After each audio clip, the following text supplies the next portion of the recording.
Here we are inside the Adria Tamar 552. First I will come to the master switch so we can turn the 12 volt system on.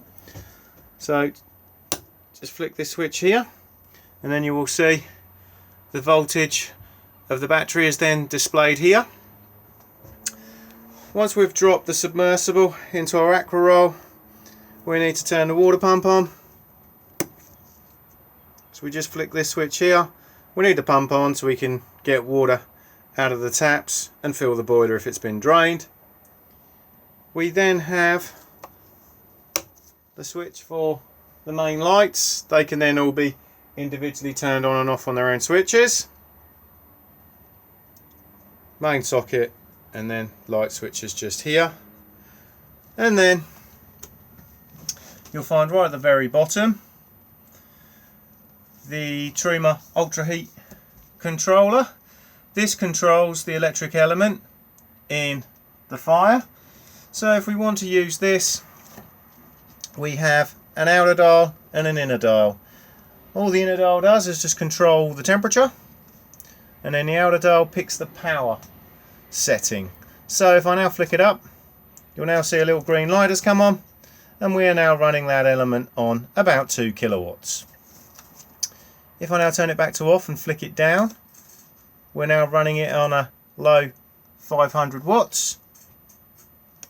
And then if I flick it down again, we're now running it on about 1 kilowatt.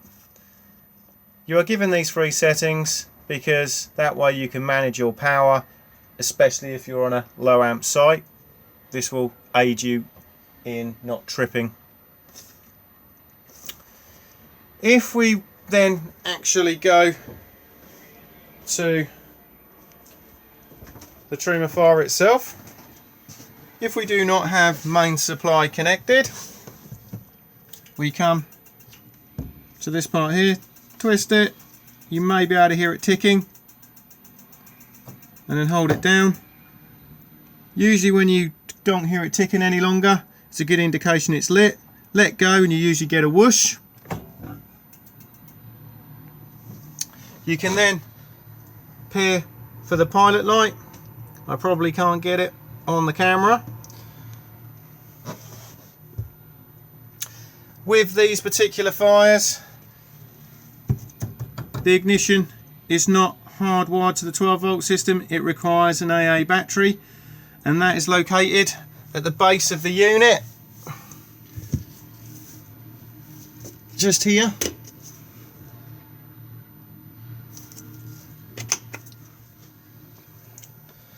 Regardless whether we're using this on gas or electric, this part here controls the circulation fan of the fire. So you've got a top dial which is fan speed, and then this lower one that turns it on. So we're on over off at the moment. If I now flick down to manual, we can then adjust the fan speed. If I flick it down again, it will make the fan even more stronger. This is usually for if it's a warm day and you just want to circulate the air about. And then A for automatic, which will not work on this model of van.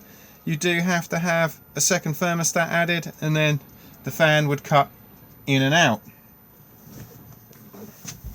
To turn the fire from gas back off again, just literally turn it back to 0. If we now move back to the front again, we will come to the location of the boiler. So the Tamar boiler just sits here. To drain it down for winterization and for towing, come to this little yellow lever here and just flick it up like so. This will then drop all of the water out of the boiler.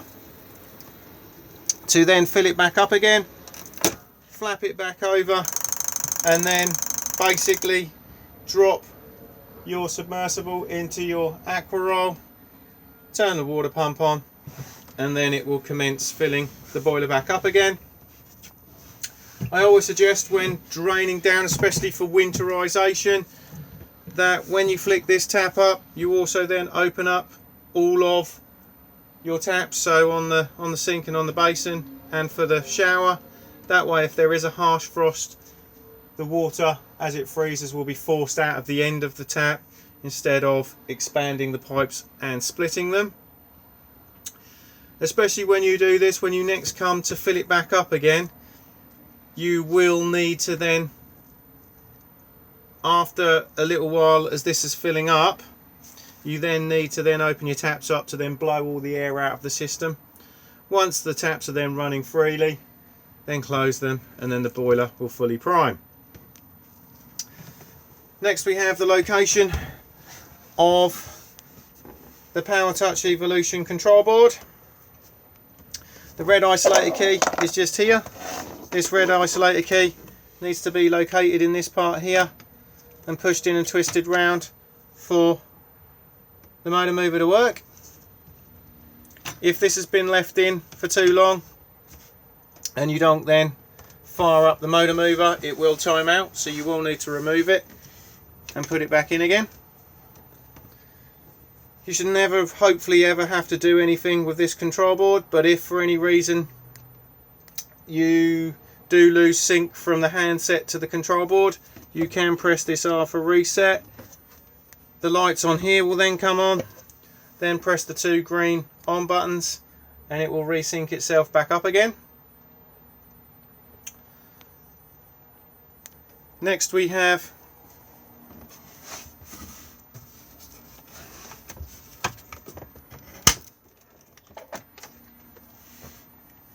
the battery charger and the 12-volt fuses. They are all labelled up.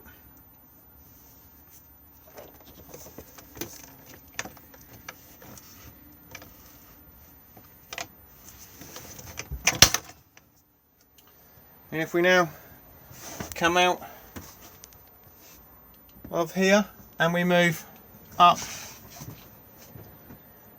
you will see the location of the stereo and the solar panel regulator. You do not need to do anything with the solar panel regulator, it will just smart charge the leisure battery as it's required. You'll see that we have a green flashing light at the moment, so it's letting you know that the battery is at a good healthy level. When the level of the battery is lower, this will go to red. If we now come down from just underneath that, we then come to these points here, and these are for hot water on gas and electric. Easiest way to tell them apart is the simple fact that this one here has 230 volt on it, so we know it's main supply. So if you want to heat your water on mains, you will see that this switch is a rocker switch, so if it's in the middle it's off. If I now flick it up, it will give you a water temperature of about 50 degrees, and if I flick it down, it will give you a water temperature of about 70 degrees. If we now move to the boiler on gas, do make sure that that flue cover is off on the outside or it will fail to light. If I now flick it up, it will heat your hot water to about 50 degrees, and if I flick it down, it will heat your hot water to about 70. If it does fail to light, basically a red light will appear to let you know it's failed, and then it's just, why has it failed? Have I forgotten to take that flue cover off? Is there a bit of air in the system because I've just put a new gas bottle on, so I just need to turn it off and turn it back on again just to purge the air out? Or have I completely forgotten to turn the gas on? Or is my bottle ran out?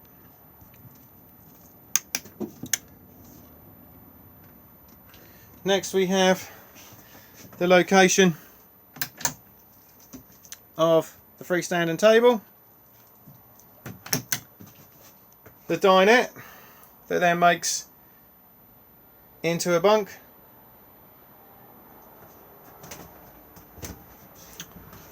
the microwave,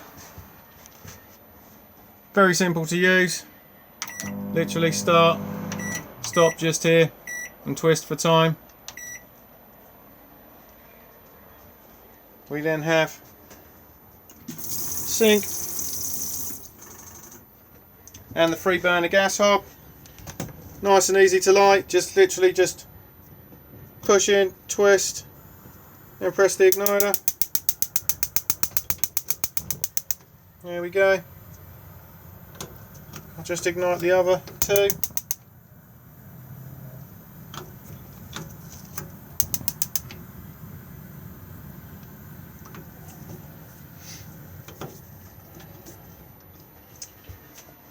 And then we have the oven. So push in, twist to the left for the oven.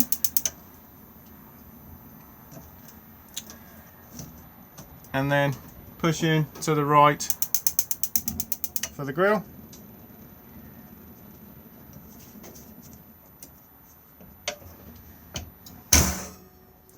In this drawer here, we do have the grill pan,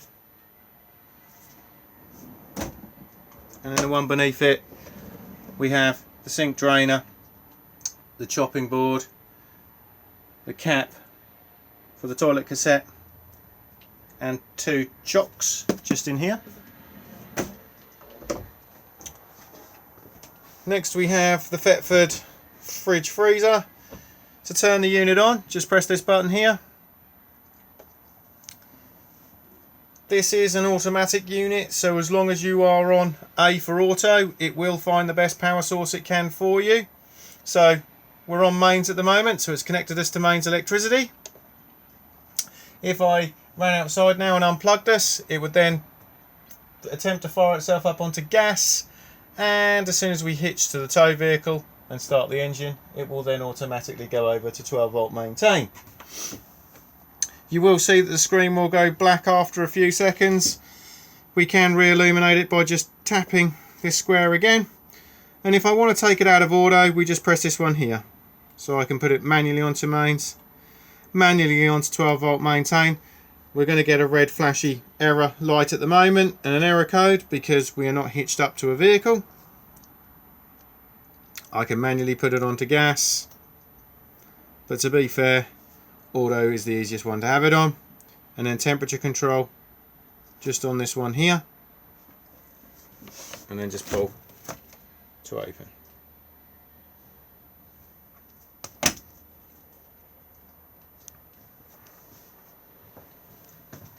Next we have the washroom.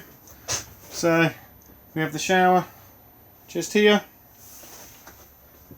and then the Thetford cassette toilet just here.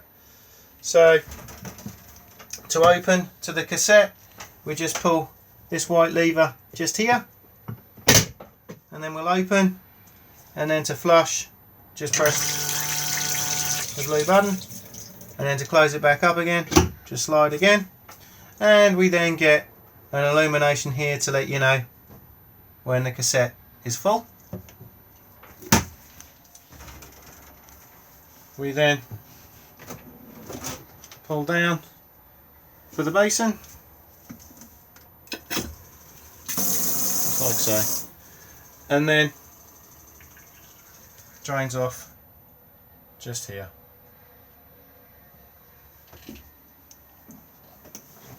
We then have the top fixed bunk and the bottom with ample storage beneath it. That's also where the ladder is at the moment for this bunk.